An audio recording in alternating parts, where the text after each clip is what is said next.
வணக்கம். மாநில செய்திகள் வாசிப்பவர் வடிவழகி கபிலன்.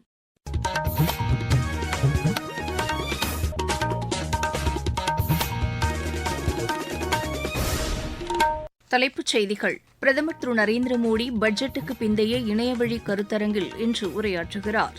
தகவல் ஒலிபரப்பு அமைச்சகம் வெளியிட்டுள்ள புத்தகங்கள் தமிழின் தொன்மையையும் பண்பாட்டு வளத்தையும் உலகறியச் செய்யும் முயற்சி என்று மத்திய இணையமைச்சர் டாக்டர் எல். முருகன் தெரிவித்துள்ளார். சுயசார்பு இந்தியாவை உருவாக்க தொழில்நுட்ப வலிமை அவசியம் என்று தமிழக ஆளுநர் திரு ஆர். என். ரவி கூறியுள்ளார். அரியலூர் மாவட்டத்தைச் சேர்ந்த ஆதிச்சனூர் உள்ளிட்ட 8 இடங்களில் தொல்பொருள் அகழ்வாராய்ச்சிக்கு உடனடியாக ஒப்புதல் வழங்க வேண்டும் என்று மத்திய அரசை தமிழக அரசு கேட்டுக் கொண்டுள்ளது. ஆல் இங்கிலாந்து ஓபன் பேட்மிண்டன் போட்டி பர்மிங்ஹாமில் இன்று தொடங்குகிறது. இனி விரிவான செய்திகள். பிரதமர் திரு நரேந்திர மோடி பட்ஜெட்டுக்கு பிந்தைய இணையவழி கருத்தரங்கில் இன்று உரையாற்றுகிறார். பொருளாதார வளர்ச்சியை வலுப்படுத்துதல் மற்றும் ஸ்திரமாக வைத்திருப்பது என்ற கருப்பொருளுடன் இந்த கருத்தரங்கு நடைபெற உள்ளதாக பிரதமர் அலுவலகம் தெரிவித்துள்ளது. இதில் தொழிற்சாலை உற்பத்தியை விரிவுபடுத்துவதற்கான சீர்திருத்தங்களை முன்னெடுத்துச் செல்வது குறித்தும் முக்கியமான துறைகளின் அடித்தளத்தை வலுப்படுத்துவதுடன் தொழில்நுட்பங்களை மேம்படுத்துவது குறித்தும் ஆலோசிக்கப்படும் என்று தெரிவிக்கப்பட்டுள்ளது. தகவல் ஒலிபரப்பு அமைச்சகம் வெளியிட்டுள்ள புத்தகங்கள் தமிழின் தொன்மையையும் பண்பாட்டு வளத்தையும் உலகறியச் செய்யும் முயற்சி என்று மத்திய இணையமைச்சர் டாக்டர் எல். முருகன் தெரிவித்துள்ளார். குடியரசு துணைத் தலைவர் மாளிகையில் நேற்று நடைபெற்ற தமிழறிஞர்களின் 14 தமிழ் புத்தகங்கள் வெளியீட்டு விழாவில் தாம் பங்கேற்றது குறித்து அவர் வெளியிட்டுள்ள சமூக வலைதள பதிவில் இதனை தெரிவித்துள்ளார். தமிழ் மொழி மற்றும் பண்பாட்டின் மீது பிரதமர் கொண்டுள்ள ஆழ்ந்த பற்றையும் மரியாதையையும் மீண்டும் ஒருமுறை எடுத்துக்காட்டும் வகையில் இந்த புத்தக வெளியீடு அமைந்துள்ளதாக அவர் கூறியுள்ளார். தமிழறிஞர்கள் இலக்கியம் மற்றும் கலாச்சாரத்தின் மீது மத்திய அரசு வைத்துள்ள அசைக்க முடியாத அர்ப்பணிப்பை வெளிப்படுத்துவதாக இது அமைந்திருப்பதாகவும் டாக்டர் எல். முருகன் கூறியுள்ளார். சுயசார்பு இந்தியாவை உருவாக்க தொழில்நுட்ப வலிமை அவசியம் என்று தமிழக ஆளுநர் திரு ஆர். என். ரவி கூறியுள்ளார். சென்னையில் நேற்று நடைபெற்ற நிகழ்ச்சி ஒன்றில் பேசிய அவர், தேசிய கல்விக் கொள்கை புதுமை சார்ந்த ஆராய்ச்சி மற்றும் தொழில்நுட்ப சிறப்புகளை கொண்டுள்ளதாக கூறினார். எதிர்கால இந்தியாவுக்கு தயாராகும் வகையில் கல்வி சீர்திருத்தங்களை கொண்டுவர இந்த கொள்கை வழிவகுக்கும் என்று அவர் கூறினார். வரும் 2047ஆம் ஆண்டுக்குள் வளர்ச்சியடைந்த இந்தியாவை உருவாக்கவும் அதன் எழுச்சியை உலக நன்மைக்காக வடிவமைக்கவும் புதுமை கண்டுபிடிப்பு, முன்னணி தொழில்நுட்பங்கள் மற்றும் செயற்கை நுண்ணறிவு தொழில்நுட்பத்தை பயன்படுத்தி நாட்டின் தொழில்நுட்ப திறன்களை மீட்டெடுக்க வேண்டும் என்றும் திரு ஆர். என். ரவி வலியுறுத்தினார். அரியலூர் மாவட்டம் ஆதிச்சனூர் மற்றும் நாகப்பட்டினம் உள்ளிட்ட 8 இடங்களில் தொல்பொருள் அகழ்வாராய்ச்சிக்கு ஒப்புதல் வழங்க வேண்டும் என்று மத்திய அரசை தமிழக அரசு கேட்டுக் கொண்டுள்ளது. இது தொடர்பாக முதலமைச்சர் திரு மு க ஸ்டாலின் தமது சமூக வலைதள பதிவில் இந்த திட்டங்கள் கடந்த ஜூலை மாதம் சமர்ப்பிக்கப்பட்டு தொல்பொருள் தலைமை இயக்குநர் தலைமையில் நடந்த கூட்டத்தில் முடிவெடுக்கப்பட்ட போதிலும் இதுவரை அனுமதி வழங்கப்படவில்லை என்று கூறியுள்ளார். தமிழகத்தில் ஜனவரி மாதம் முதல் ஜூலை மாதம் வரை மட்டுமே அகழ்வாராய்ச்சியை மேற்கொள்ள முடியும் என்றும் அதன் பின்னர் பருவமழையால் களப்பணியை மேற்கொள்ள இயலாது என்றும் திரு மு க ஸ்டாலின் அதில் குறிப்பிட்டுள்ளார். அஇஅதிமுக பொதுச் செயலாளர் திரு எடப்பாடி பழனிசாமி நேற்றிரவு பிஜேபி மூத்த தலைவரும் உள்துறை அமைச்சருமான திரு அமித் ஷாவை புதுதில்லியில் சந்தித்து பேசினார்.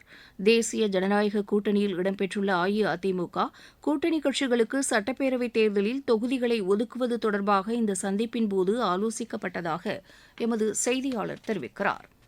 அம்ரித் பாரத் திட்டத்தின் ஒரு பகுதியாக தமிழகத்தில் மேம்படுத்தப்பட்ட 8 ரயில் நிலையங்களை பிரதமர் திரு நரேந்திர மோடி கடந்த ஞாயிற்றுக்கிழமை காணொலி வாயிலாக திறந்து வைத்தார். தருமபுரி மாவட்டம் பும்மிடி ரயில் நிலையமும் இத்திட்டத்தின் கீழ் பல்வேறு வசதிகளுடன் மேம்படுத்தப்பட்டிருப்பதற்கு அப்பகுதியைச் சேர்ந்த பயனாளி ஒருவர் எமது செய்தியாளரிடம் வரவேற்பு தெரிவித்துள்ளார். நம்ம பாரத பிரதமர் அவர்களால் அம்ரித் பாரத் திட்டத்தில் கிட்டத்தட்ட சுமார் 13 கோடி ரூபாய் மதிப்பீட்டில் இது புறநினைப்பு பண்ணாங்க. இப்போ அதுக்கு பிறகு பார்த்தீங்கன்னாக்கா இதில் நல்லா பயணிகள் நிழல் கூட நல்லா எல்லா ஒரு பிளாட்பாரத்திலையும் போட்டிருக்காங்க. அது இல்லாத பயணிகள் ஓய்வறை, தாய்மார்கள் பாலூட்டும் அறை, லிப்ட் வசதி, இது மாதிரி நிறைய வசதிகள் செஞ்சிருக்காங்க. அடுத்து கண்காணிப்பு கேமரா அமைக்கிறதா சொல்லியிருக்காங்க. பிரம்மாண்டமான ஒரு கார் பார்க்கிங் இதெல்லாம் அமைச்சிருக்காங்க. கிட்டத்தட்ட இந்த பகுதியில் ஒரு 250க்கும் மேற்பட்ட கிராமங்கள் இதனால இந்த ரயில் நிலையத்தை முழுமையாக நம்பி இருக்கிறாங்க. நீங்கள் கேட்டுக்கொண்டிருப்பது மாநில செய்தி அறிக்கை. மக்கள் போற்றும் மத்திய பட்ஜெட்.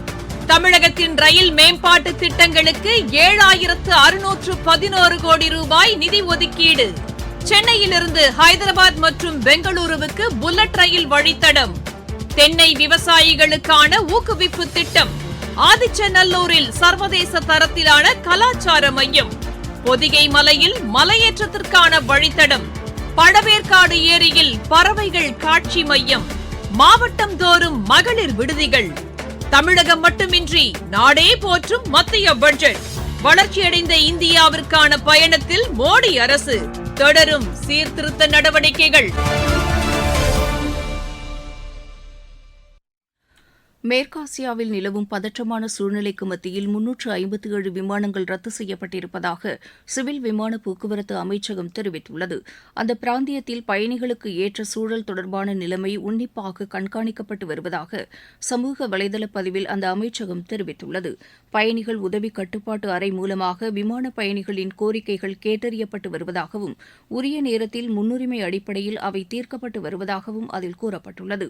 ஏர் சேவா என்ற சமூக ஊடகத்தளம் வாயிலாக இதுவரை பயணிகளின் 559 கோரிக்கைகளுக்கு தீர்வு காணப்பட்டிருப்பதாகவும் பிரத்யேக உதவி அழைப்பு எண்கள் மூலமாகவும் விமான நிறுவனங்களுடன் ஒருங்கிணைந்தும் பயணிகளின் கோரிக்கைகள் நிறைவேற்றப்பட்டு வருவதாக அந்த அமைச்சகம் தெரிவித்துள்ளது. விமானங்கள் ரத்து மற்றும் நேர மாற்றம் தொடர்பான சரியான தகவல்களை விமான நிறுவனங்களின் அதிகாரப்பூர்வ தொலைபேசி எண்கள் மூலம் பயணிகள் அறிந்து கொள்ள வேண்டும் என்று விமான போக்குவரத்து அமைச்சகம் அறிவுறுத்தியுள்ளது. இதனிடையே மத்திய கிழக்கு நாடுகளில் பணியாற்றி வரும் தமிழகத்தைச் சேர்ந்தவர்களுக்கு எந்த பாதிப்பும் ஏற்படவில்லை என்று மாநில வெளிநாடு வாழ் தமிழர் நலத்துறை தெரிவித்துள்ளது. அங்கு ஏற்பட்டுள்ள மோதல் காரணமாக தமிழக அரசின் கட்டுப்பாட்டு அறைக்கு 974 பேர் உதவி கேட்டு தொடர்பு கொண்டதாகவும் அவர்கள் தொழில் மற்றும் சுற்றுலாவுக்காக மத்திய கிழக்கு நாடுகளுக்கு சென்றவர்கள் என்றும் மாநில அரசின் செய்திக்குறிப்பு தெரிவிக்கிறது.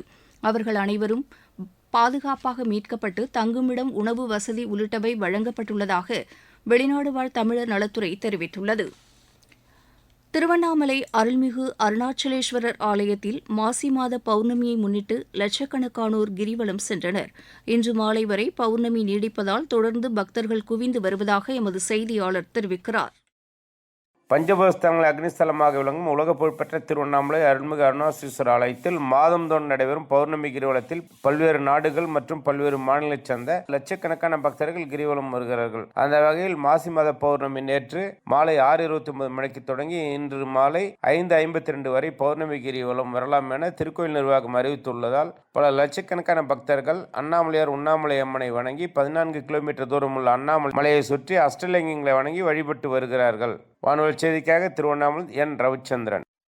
இருவரிச் செய்திகள். ஈரானில் ராணுவ நடவடிக்கை எவ்வளவு காலம் தொடரும் என்று இப்போது தெரிவிக்க முடியாது என்று அமெரிக்க அதிபர் திரு டொனால்டு ட்ரம்ப் கூறியுள்ளார்.